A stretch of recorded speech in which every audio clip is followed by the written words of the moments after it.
നീ അവളുടെ കയ്യിൽ നിന്ന് ഒപ്പിച്ചത് 2000 രൂപ. അവളെ പേടിച്ച് നീ സ്കാനിങ്ങിന് കൊടുത്തത് 3500 രൂപ. അവളെ ആർക്കാടാ പേടി? പിന്നെ എന്റെ അപ്പനെ ഓർത്ത് ഞാൻ ശ്രമിച്ചതാ. അവളുടെ കയ്യും കാലും പിടിച്ചെങ്കിൽ ഞാൻ ആ GM-ന്റെ കസേരയിൽ നിന്നിരിക്കട്ടെ, അവളെ ഞാൻ വരച്ച വരയിൽ നിർത്തും. അപ്പൊ നീ വരയ്ക്കോ? ഇല്ല, ചെരക്കും. മിടുക്കൻ. ഈ സ്കാൻ റിപ്പോർട്ട് ഡോക്ടറെ കാണിച്ചോളൂ. എന്റെ കുഞ്ഞു തലക്ക് ഇത്ര വലിയ റിപ്പോർട്ട്. 7 ഗുളികനാ, സൂക്ഷിച്ചോ. നീ ഉള്ള ഗുളിക കഴിക്കാൻ നോക്കും. അല്ല, ഞാൻ കൂടെ വരാം.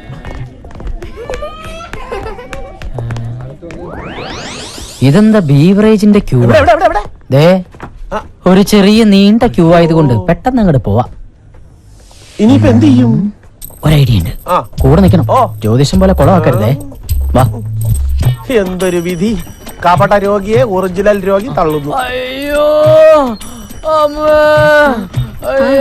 അതെ അതെ. ഇതെന്തോന്നു? മരുന്ന് കുടിക്കാം നമ്മള്. ചോര. അയ്യോ, എല്ലാവരും ഒന്ന് വഴി മാറണേ. ഒരു രോഗിയാണ്, അപകടത്തിൽ തല ചെതറിയതാണ്. ഒന്ന് വഴി മാറണേ. അതെ, ഞാൻ കണ്ടില്ല. ഞാൻ കണ്ടു. എന്റെ ചേച്ചി, അപകടത്തില് തലച്ചോറ് നെയ്ച്ചോറായി മരിക്കാറായ ഒരു രോഗിയാണ്. ഒന്ന് പെട്ടെന്ന് മാറും. ഒന്ന് ആന്റണിയുടെ മകൻ ആദിത്യനല്ലേ? എന്റെ കർത്താവേ, ഈ ചെറുക്കനിത് എന്തോ പറ്റി? അയ്യോ.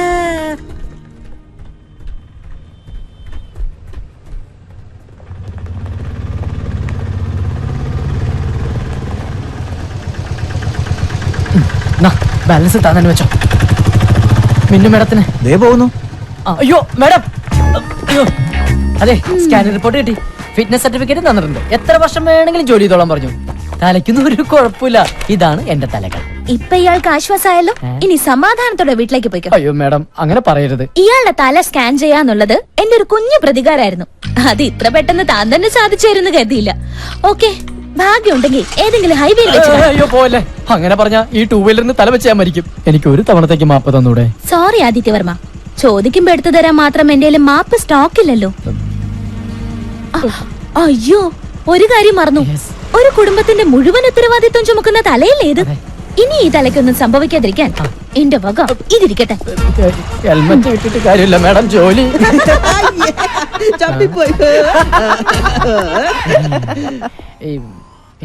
എന്താ ഭാഗ്യം നമ്മുടെ മോളിങ്ങനെ യാതൊരു ദയാദാക്ഷിണ്യവും ഇല്ലാതെ എല്ലാരോടും ഇങ്ങനെ പെരുമാറുന്നത്. എല്ലാം കാണാനും കേൾക്കാനും എന്നെ തനിച്ചാക്കിയിട്ട് നീ പോയില്ലേ? ആന്റണിക്ക് ഞാൻ കൊടുത്ത വാക്കാ, സാരയില്ല. അയാളോട് ഇത്ര വലിയ തെറ്റ് ഞാൻ ചെയ്തെന്ന് അച്ഛന് തോന്നുന്നുണ്ടെങ്കിൽ ഞാൻ പ്രായശ്ചിത്തം ചെയ്യാം. നാളെ തന്നെ മിന്നു ഗ്രൂപ്പിന്റെ ജനറൽ മാനേജർ ആക്കാം അയാളെ. പക്ഷെ ഒരു കാര്യം, ഇനി ഇതുപോലെ എന്തെങ്കിലും ആവർത്തിച്ച ആ നിമിഷം ഞാൻ അയാളെ പറഞ്ഞുവിടും. അന്ന് എന്റെ അമ്മ ഇങ്ങനെ ബുദ്ധിമുട്ടിക്കരുത്. പ്രോമിസ്. പോരെ? മതി. Wish you all the best. Take your seat. ഇപ്പൊ സന്തോഷായില്ലേ? എങ്കിൽ ചിലവ് എന്നാ ലഡൂലാവാം. എന്റെ ഒരു സന്തോഷത്തിനാ. നിങ്ങളുടെ സന്തോഷത്തിനോ? നിങ്ങൾ എന്തിനാ സന്തോഷിക്കുന്നേ? നിങ്ങൾ ഇവിടുത്തെ ഡ്രൈവറാണ്. നിങ്ങൾ ആ ജോലി ചെയ്താൽ മതി. ഞാനാ പറഞ്ഞ സ്റ്റാഫിന് എല്ലാവർക്കും ലഡു കൊടുക്കാൻ. ഓ, താങ്ക് യു. വേണ്ട വേണ്ട.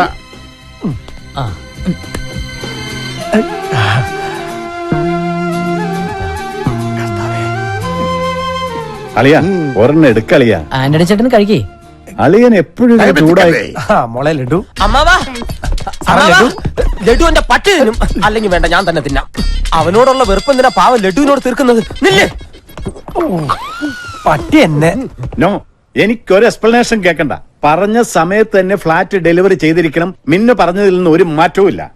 പരിക്ക് പറ്റിയ തൊഴിലാളിക്ക് പകുതി പണം മിന്നു ഗ്രൂപ്പ് കൊടുക്കും, ബാക്കി കോൺട്രാക്ട് കൊടുത്തിരിക്കണം. അത് തന്നെയല്ല, എത്രയും പെട്ടെന്ന് തൊഴിലാളി സമരം അവസാനിപ്പിച്ച് പണി തുടങ്ങിയിരിക്കണം. മനസ്സിലായടാ? ഓ, എന്തോ നിക്കോ വന്നല്ലോ. എന്നെ മാനേജർ ആക്കണ്ട, അസിസ്റ്റന്റ് മാനേജർ ആയിട്ടെങ്കിലും. യവൻ എന്താ മനസ്സിലാക്കിയത്? എടാ, ഒരു അസിസ്റ്റന്റ് മാനേജർ എന്ന് പറഞ്ഞാൽ എഴുത്തുമായൊരു അറിയാത്തവൻ എന്നല്ല അർത്ഥം. അനാവശ്യം പറയരുത്. എനിക്ക് വായിക്കാനേ അറിയാതുള്ളൂ, എഴുതാൻ അസലായിട്ട്. 7ാം ക്ലാസ്സിൽ എന്നോടൊപ്പം പഠിച്ച കുഞ്ഞുമോൻ പറഞ്ഞിട്ടുണ്ട്. അമ്മാവാ, എനിക്ക് ഒരു അവസരം എന്താ? എന്തിന്? അമ്മാവന് തലവേദന ആയിക്കൊണ്ടിരിക്കുന്ന നമ്മുടെ വർക്ക് സൈറ്റിലെ തൊഴിലാളി പ്രശ്നം ഈ മഞ്ചുളം പരിഹരിക്കും. എന്നിട്ട് എനിക്കൊരു അവസരം തന്നാ മതി. എന്നെ വിജയശ്രീ ലാളിതനായി തിരിച്ചു വരാൻ വേണ്ടിട്ട് അമ്മാവൻ പ്രാർത്ഥിക്കണം. കാലേന്ന് വിടറാ. ഞാൻ വിടൂല. എന്നെ വിടാൻ തീരുമാനിക്കുക. തൊഴിലാളി ഐക്യം, തൊഴിലാളി ഐക്യം, തൊഴിലാളി ഐക്യം, തൊഴിലാളി ഐക്യം. മിന്നു ഗ്രൂപ്പ് തീരുമാനിക്കുക, മിന്നു ഗ്രൂപ്പ് തീരുമാനിക്കുക. മക്കളെ, മുതലാളിമാര് വന്നിട്ട് ഇവനെ വിട്ടാ മതി. ഏൽപ്പിക്കടാ. സൂചന മാത്രം, സൂചന മാത്രം, ഇന്നീ സമരം സൂചന മാത്രം. തോറ്റിട്ടില്ല, തോറ്റിട്ടില്ല, തോറ്റ ചരിത്രം കേട്ടിട്ടില്ല, തോറ്റിട്ടില്ല, തോറ്റിട്ടില്ല, തോറ്റ ചരിത്രം കേട്ടിട്ടില്ല. ശാരദ, നീ ചുമ്മാ ബഹളം വെക്കാതിരിക്കേ. അവരവനെ ഒന്നും ചെയ്യില്ല. എനിക്ക് അവൻ മാത്രമേ ഉള്ളൂ. എനിക്ക് എന്റെ മോനെ ഇപ്പൊ കാണണം. ഏട്ടാ, ഏട്ടാ പോലീസ് സ്റ്റേഷനിൽ ഒന്ന് വിളിച്ചു പറ.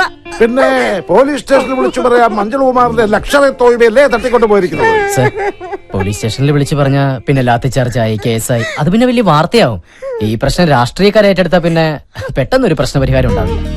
എന്ത് ചെയ്യണമെന്നാ ആദ്യം പറയുന്നേ? സർ, ഞാൻ അവരുമായിട്ട് നേരിട്ടൊന്ന് സംസാരിക്കാം. അപ്പോ എനിക്ക് നമ്മുടെ വർക്ക് സൈറ്റുകളൊക്കെ ഒന്ന് കാണുകയും ചെയ്യാം. എനിക്ക് തോന്നണത് സ്റ്റേഷനിലേക്ക് നേരിട്ട് വിളിച്ച് പറയണതാ നല്ലതെന്നാ.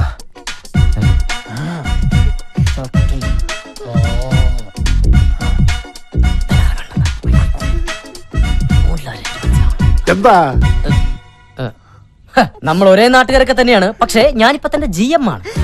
ഒരു GMന്റെ മുഖത്ത് നോക്കി ഒരു ഡ്രൈവർ കൊഞ്ഞനം കുത്തി കാണിച്ചാൽ അതിന്റെ പണിഷ്മെന്റ് എന്താണെന്ന് അറിയോ mister? By the way, sir അനുവദിച്ചാൽ ഞാൻ അവരുമായിട്ട് നേരിട്ടൊന്ന് സംസാരിക്കാം. എന്താ മോളുടെ അഭിപ്രായം? നമ്മുടെ പുതിയ GM അല്ലേ, പോയിട്ട് വരട്ടെ. Thank you madam, thank you so much. ചേച്ചിനി കരയാണ്ടിരിക്കേ, മഞ്ജുളിനെ ഞാൻ കൊണ്ടുവരും. ഡ്രൈവർ വണ്ടി എടു. വേണ്ട, ഞാൻ വരാം.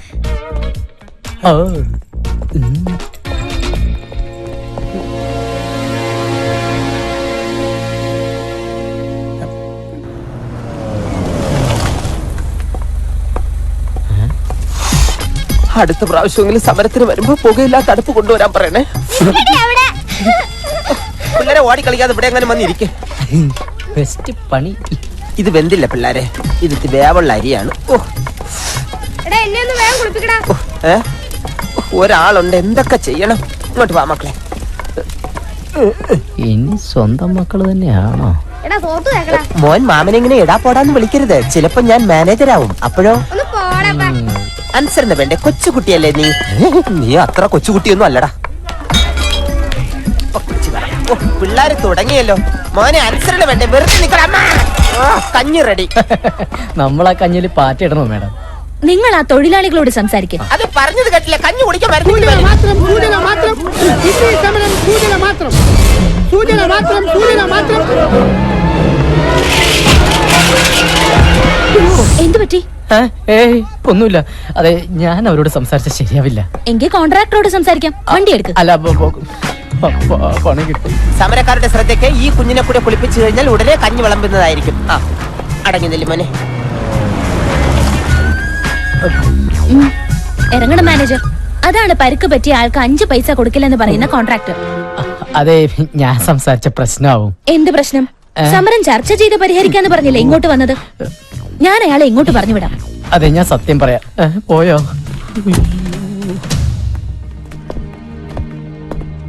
സോറി മാഡം, ഒരു കോംപ്രമൈസ് ചർച്ചയ്ക്ക് ഞാൻ തയ്യാറല്ല. ഇതൊന്നും എന്നോട് പറയണ്ട. താഴെ ഞങ്ങളുടെ GM ഉണ്ട്, അയാളോട് സംസാരിച്ചോളൂ. ആരോട് വേണമെങ്കിലും ഞാൻ സംസാരിക്കാം. പക്ഷെ എന്റെ തീരുമാനത്തിന് ഒരു മാറ്റമില്ല.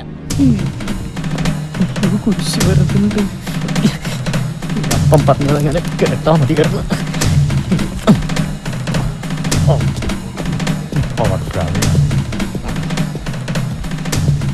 അതെ, ഇവ മിന്നു ഗ്രൂപ്പിന്റെ മാനേജർ ആയിരുന്നു. അപ്പോ അന്ന് പണിയിലെ കൃത്രിമം കണ്ടുപിടിക്കാൻ വേഷം മാറി വന്നതായിരുന്നു അല്ലേ സാർ? അന്ന് എനിക്ക് ആളെ അറിയില്ലായിരുന്നു. ഒരു ജനറൽ മാനേജർ ഒരിക്കലും ഒരു സാധാ ലേബർ വേഷത്തിൽ വരുമെന്ന് ഈ ഭൂമി മലയാളത്തിൽ ഒരു കോൺട്രാക്ടറും പ്രതീക്ഷിക്കില്ല. അതാണ് ആന്റണി ആട്ടിക്ക്. സാർ, സിമെന്റിലൊന്നും ഒരു കുറവ് വരുത്തിയിട്ടില്ല. പിന്നെ എന്തിനാണ് താൻ കുറവ് വരുത്തിയിട്ടുള്ളത്? അത് ആ. മണലിന്റെ ഡിമാൻഡ് കാരണം ചെറിയൊരളവിൽ പൊടിമണ്ണ് ചേർക്കേണ്ടി വന്നിട്ടുണ്ട്. സാർ അത് മേഡത്തിന്റെ അടുത്ത് കംപ്ലൈന്റ് ചെയ്യരുത്. മേഡത്തിന്റെ സ്വഭാവം സാറിന് അറിയാലോ. അതിലും മോശമാണ് എന്റെ സ്വഭാവം. സാറിന് അറിയാലോ തൊഴിലാളിക്ക് എങ്ങനെയാണ് അപകടം സംഭവിച്ചതെന്ന്. അറിയാം, എല്ലാം എനിക്കറിയാം. തന്റെ ഓരോ നീക്കങ്ങളും കെട്ടിടത്തിന്റെ മുകളിൽ നിന്ന് ഞാൻ വാച്ച് ചെയ്തുകൊണ്ടിരിക്കുകയാണ്. അന്ന് ഞാൻ അങ്ങനെ ചെയ്തില്ലായിരുന്നെങ്കിൽ സിമന്റിലും മണലിലും കൃത്രിമം കാണിച്ച് താൻ ഈ ഫ്ളാറ്റിന്റെ പണി തീർത്തേനെ. പക്ഷെ അങ്ങനെ തീർത്തിരുന്നെങ്കിൽ ഇവിടെ താമസിക്കേണ്ടിയിരുന്നവരുടെ പണിയും താൻ തീർത്തേനെ. ഒരുപാട് പേരുടെ ജീവൻ രക്ഷിക്കാൻ എനിക്കെന്ന് അങ്ങനെയൊക്കെ കാട്ടിക്കൂട്ടേണ്ടി വന്നു. സാർ ഒന്നും മിന്നുമേട് അറിയരുത്. തൊഴിലാളിക്കുള്ള നഷ്ടപരിഹാരം മുഴുവനും ഞാൻ കൊടുത്തോളാം. സമരം ഇപ്പൊ തന്നെ അവസാനിപ്പിച്ചേക്കാം. അതെ സാർ. കൈ പിൻവലിക്കൂ. ഓ. ആ, ഇത് താനെന്ന് എന്നെ തെറി വിളിച്ചതിനും പിടിച്ച് തല്ലിയതിനും. ഇത് സിമന്റിലും മണലിലും കൃത്രിമം കാണിച്ചതിന്. ഇതെന്തിനാണ് സാർ? ഇത് താൻ ഇനി കൃത്രിമം കാണിക്കാതെ. ഇനി ഉണ്ടോ സാർ? തൽക്കാലത്തേക്കില്ല. ഇനി ഈ സ്ഥാപനത്തിന്റെ ഭാഗത്ത് നിന്ന് 5ന്റെ ചില്ലിക്കാശ് തനിക്ക് കിട്ടില്ല. മനസ്സിലായോ? വേണ്ട സാർ, എല്ലാം ഞാൻ ഏറ്റു. സാർ വണ്ടിയിലേക്ക് കയറിയാട്ടെ. ഓക്കെ, മാഡത്തിന് ഡോർ തുറന്നു കൊടുക്കൂ. സാർ കണ്ണട. സോറി, കയറിക്കോളൂ മാഡം. ഉപ്പ് എല്ലാം അതിലുണ്ട് കേട്ടോ. ആവശ്യമുള്ളവരെ ഉപ്പെടുത്തിടണേ. അയ്യോ, ഇത് നമ്മുടെ വീട്ടിലെ വണ്ടിയാണല്ലോ. ഡ്രൈവർ വണ്ടി എടുത്തു. ഒരു കാര്യം